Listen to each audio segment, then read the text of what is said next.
I was just asking you, where are we when it comes to renewable energy here in South Africa? Well, renewable energy, we've hardly even started in South Africa. You know, there's been a whole lot of inquiries went out and companies have bid and some tenders have been awarded. But it's a tiny little amount of, in relation to the total energy demand for South Africa, you know, not even a percentage. But Africa, of course, is also an interesting continent because we have so few people who have access to energy. You know, more than 800 million people on the African continent don't have access to commercial forms of energy. And one of the reasons for that is that they are remote in villages and they're far away from the marketplace. It's difficult to get power lines, it's difficult to get pipelines, etc. And that's where renewable energy could play a big role, because renewable energy lends itself to being on a standalone basis, what we call decentralized energy. So you could make a village with a wind turbine or with some solar cells or things. You could make it independent of the grid. You don't have to connect it. I want to come back to that potential, but first of all, I want to talk a little bit about the viability of renewable energy. We were talking about this in the newsroom before the interview, and one of our anchors had actually interviewed somebody earlier on this week, and they were saying, if you look at the situation we are in South Africa right now, there still is this crisis. And if you look at the short term and how much energy we need and how much renewable energy costs to lay in terms of infrastructure, should we be looking at that right now? Renewable energy is not yet developed to the point that it can handle major industrial and commercial load. You know, so we still need coal, we still need nuclear, we still need gas, etc., to supply those energy needs. But renewable energy, and that's in fact very important, each energy form, be it coal, nuclear, gas, wind, solar, tidal, whatever it is, has a niche role to play. And it's a case of trying to choose where's the appropriate location to use that energy. And renewable energy in the domestic arena, definitely solar water heating, not a problem, certainly can be used.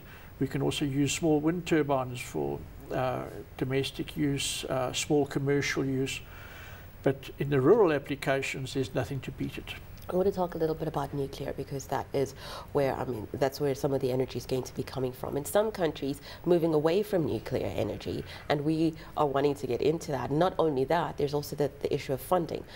That does become problematic, does get a bit complicated, because investors not really wanting it's not as easy to fund in nuclear. So with South Africa going into that direction, where's the financing going to come from? Well, nuclear energy has a different funding structure to other forms of energy, and it is very capital intensive up front. But once you've built the nuclear energy facility, the cost of the fuel is very low for the remaining life of the plant. So you front loaded, but you get all the benefits in the second half of the project, whereas other projects work differently. Other projects are less capital intensive up front, but you have to pay for the fuel.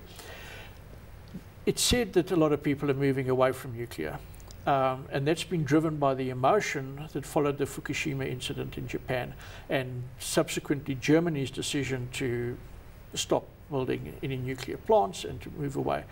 But in China, they're still building nuclear plants, going hell for leather in building nuclear plants. Russia's still looking at nuclear plants.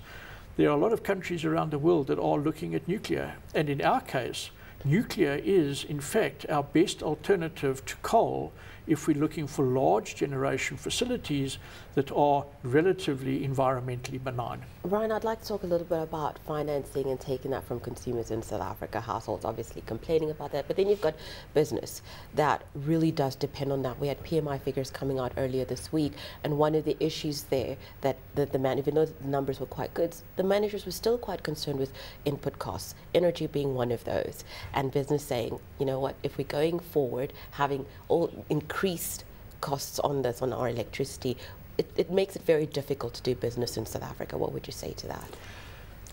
Well, they are correct that the energy costs are rising, but they're rising globally.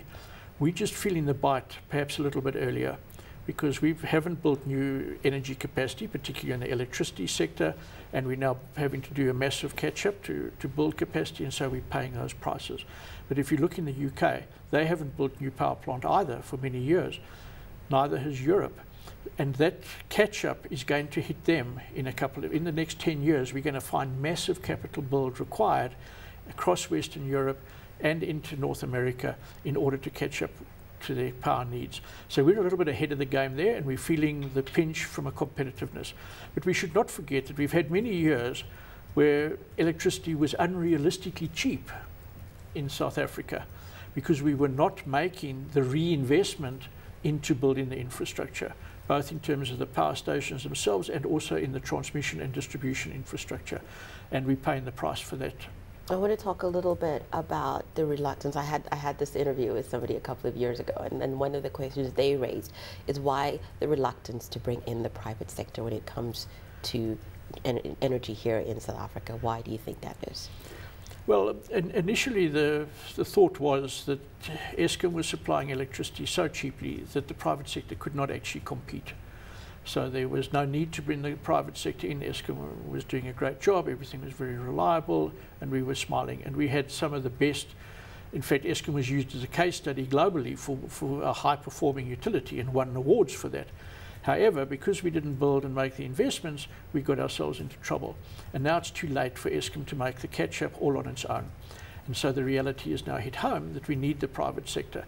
And I believe that there's a role to play for both parties. We need Eskom's, we need the big guys, but we also need the private sector to come in and build and fill the gap. And that's great. And I think these tenders that have been put out and the awards that have been made are hopefully going to prove that the private sector can also make a contribution. But remember, nobody's built anything yet. So the proof is still going to be down the road a little bit. I wanted to talk about potential. You had mentioned that the African continent and other countries also saying this. There is so much potential on the African continent in terms of these alternative sources of energy. We're not realizing that potential. You said not only is that a problem, you talked about human resource as well. Well, see, I think part of the problem that we face in Africa is that we are trying to imitate the developed world in terms of our use of renewable resources.